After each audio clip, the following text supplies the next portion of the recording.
जय Hind. Concept clear exam clear में आपका स्वागत है। आज हम लोग पढ़ेंगे त्रिभुज का गुण। त्रिभुज का गुण जिसे लिखा है त्रिभुज किसे कहते हैं? तीन रेखाखंडों से मिलकर बनी बंद आकृति को, तीन रेखाखंड से मिलकर बनी बंद आकृति को त्रिभुज कहते हैं।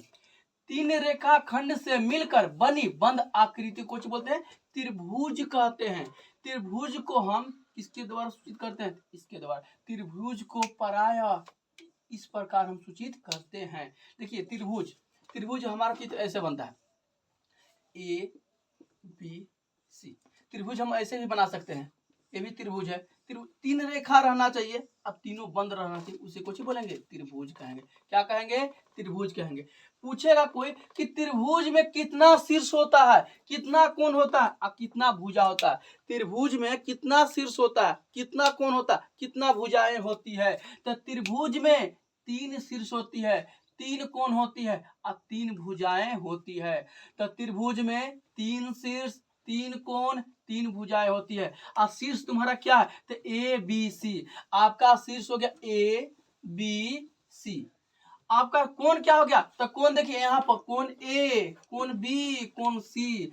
इस संक्षेप में लिखा हुआ शॉर्टकट में, और इसको विस्तार में बड़ा में लिखेंगे तो कोण ए, यहाँ से हम ए निकालना हमको, तो बी ए सी, जो बीच में रहेगा वो कोण निकलेगा। तो कोण हमारा ए निकल गया। चाहे हम सी ए बी भी लिख सकते, कोई दिक्कत नहीं, सी ए बी भी लिखेंगे तो हमका कोण देखिए ए निकलेगा। देखिए कोण बी निकालेंगे तो कोण ए बी सी, कोण ए बी सी लिखेंगे। देखिए हमारा कोण बी निकल गया और कोण B C A, B C ए, तो हमारा कोण सी निकल गया। तो त्रिभुज में तीन कोची होते हैं? कोण होते हैं। त्रिभुज में तीन शीर्ष होते हैं, त्रिभुज में तीन कोण होते हैं और तीन शीर्ष होते हैं। अब त्रिभुज में तीन भुजाएं होती है, त्रिभुज में तीन भुजाएं होती है। तो भुजा क्या क्या है जी? तो ए से बी, ए से बी, अब बी से सी, बी से सी और ए से सी। आपको त्रिभुज में तीन भुजाएं होती, A B B C A C, A B B C A C. तो त्रिभुज में तीन भुजाएं होती है। देखिए तीर मार के, त्रिभुज किसी त्रिभुज के बनने वाली रेखाखंड को कोची बोलते हैं? भुजा कहते हैं। किसी त्रिभुज के बनने वाली रेखाखंड को भुजा कहते हैं। किसी त्रिभुज के बनने वाली रेखाखंड को क्या बोलते हैं? भुजा कहते हैं। तो देखिए एक त्रिभुज में देखिए रेखाखंड एक ऐसे बना, एक ऐसे रेखाखंड बना। तो रेख भुजा कोई पूछेगा तो भुजा देखिए आपको एक भुजा हो गया, दो भुजा हो गया, तीन भुजा। आज तीनों भुजाओं को मिलाकर एक बन गया, त्रिभुज बन गया। तीनों भुजाओं को मिलाकर क्या चीज बन गया?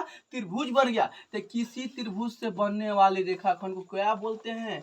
भुजा कहते हैं। क्या कहते हैं? भुजा कहते हैं। किसी त्रिभुज में जहां दो भुजाएं मिलती है उस बिंदु को क्या बोलते हैं? शीर्ष कहते हैं। एक त्रिभुज, एक इधर से आया और एक यहाँ से फिर एक और आ गया, यहाँ जो बिंदु मिला उसे क्या बोलेंगे? शीर्ष बोलेंगे। क्या बोलेंगे? शीर्ष बोलेंगे। और यही एक और यहाँ से इसे मिल गया, ये क्या बन गया? त्रिभुज बन गया। और देखिए एक यहाँ से इसे गया एक बिंदु, एक इधर से गया एक बिंदु, यहाँ भी कुछ बनेगा, शीर्ष बन जाएगा। यहाँ भी आपका शीर्ष बन जाएगा और यहाँ भी आपका क्या बन जाएगा?